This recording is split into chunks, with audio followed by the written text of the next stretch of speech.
842 at K-Fire Guns in the 701. Gentlemen, how are you? Doing great, Todd. How about you? My favorite part of the week's here. I'm doing fantastic now.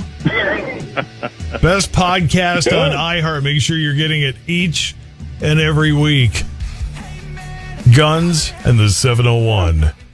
So apparently it costs over $1.25 million to manage the wolf population in Wyoming. We might as well teach them how to play baseball. That sounds expensive. What's the deal there?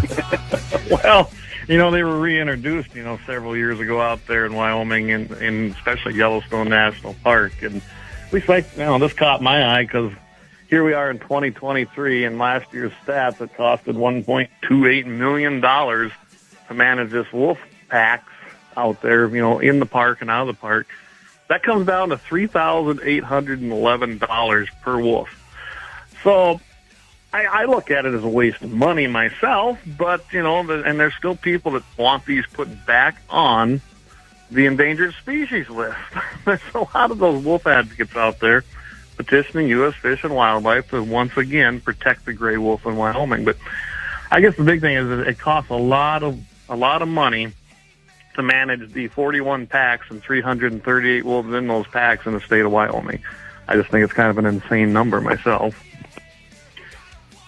Well, didn't they go up in all their I guess wolf units, Clay, is what I would say, right? Yeah, they've seen big recovery numbers. The Wyoming Game and Fish, they set their, they had to have a wolf management strategy when they delisted.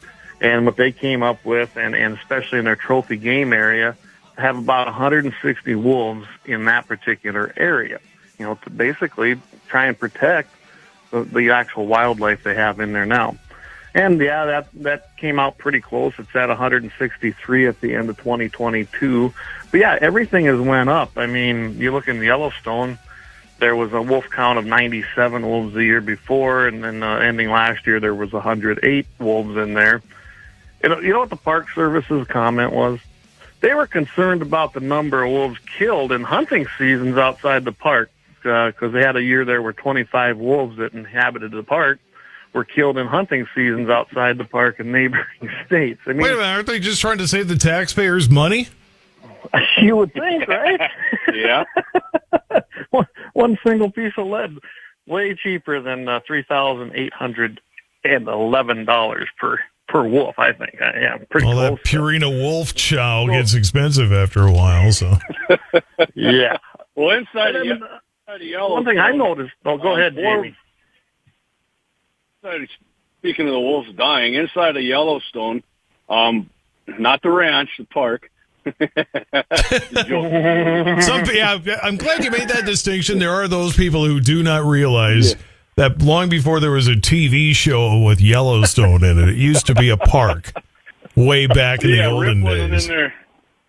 Rip's not in the Yellowstone Park killing all these. He might do it on the ranch, but not in the park. But so 4 wolves were killed by other wolves. 1 wolf was killed by a bear.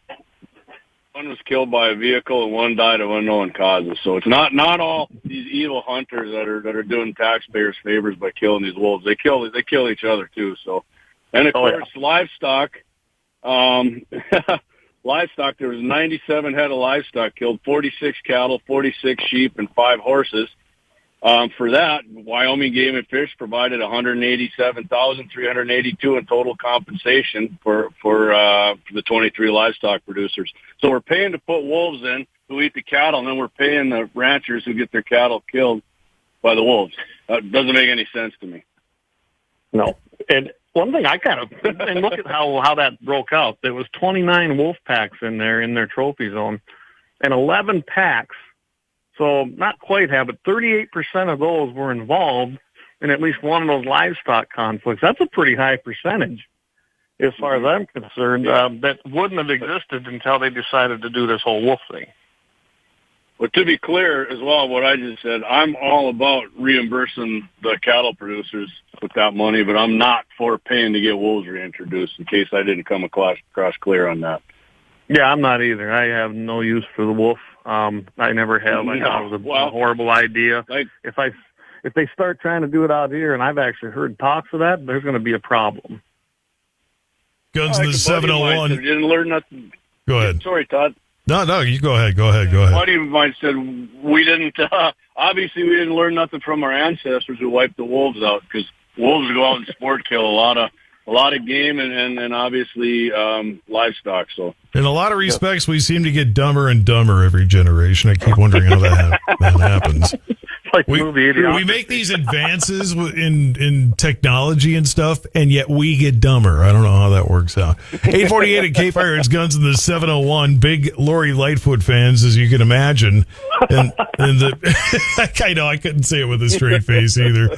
The outgoing mayor of Chicago, who lost badly, and if she hadn't already, she would have with her latest. Guns are like dangerous baby cribs that need to be taken off the market. Well, I would say if guns are that dangerous in your hands, they should not be in your hands. How about that?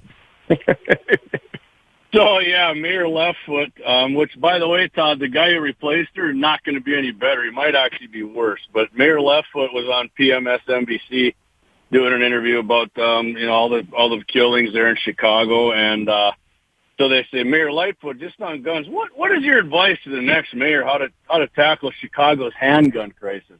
Okay, not the handgun, that's what they said, handgun crisis.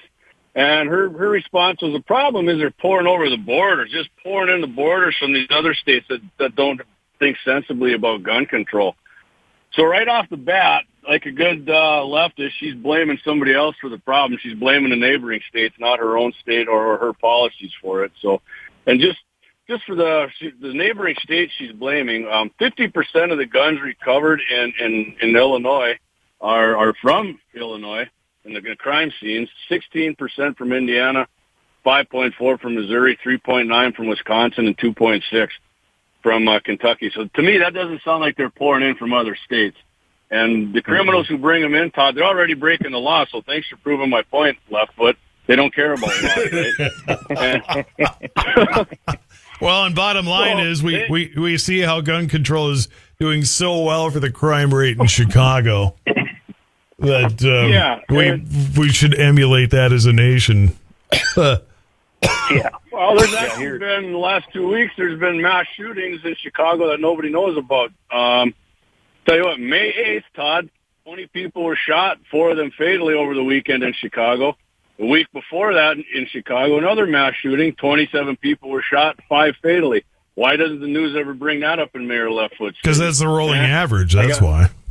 Yeah. It's unbelievable. An everyday thing. So her two things that they asked her about, playing the same old complete and utter lie here. She wants gun manufacturers, they need to be sued so they stop wreaking havoc and getting their blood money in these neighborhoods.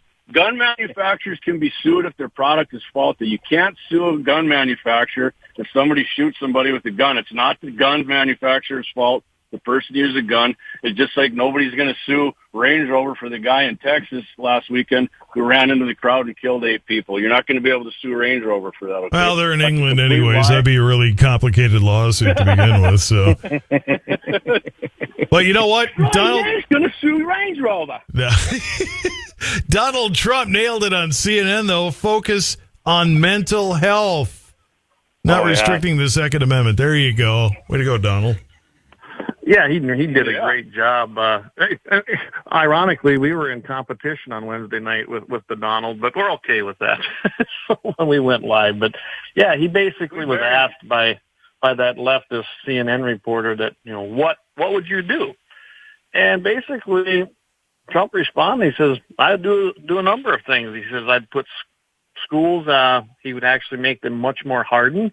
Because I believe in the teachers. I love the teachers. Many of these teachers are soldiers, ex-soldiers, ex-policemen.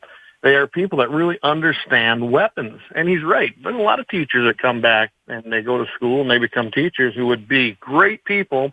And Jamie and I have talked about this, to be ununiformed, plainclothes protectors of our kids. Just arm them. No one would even know about it.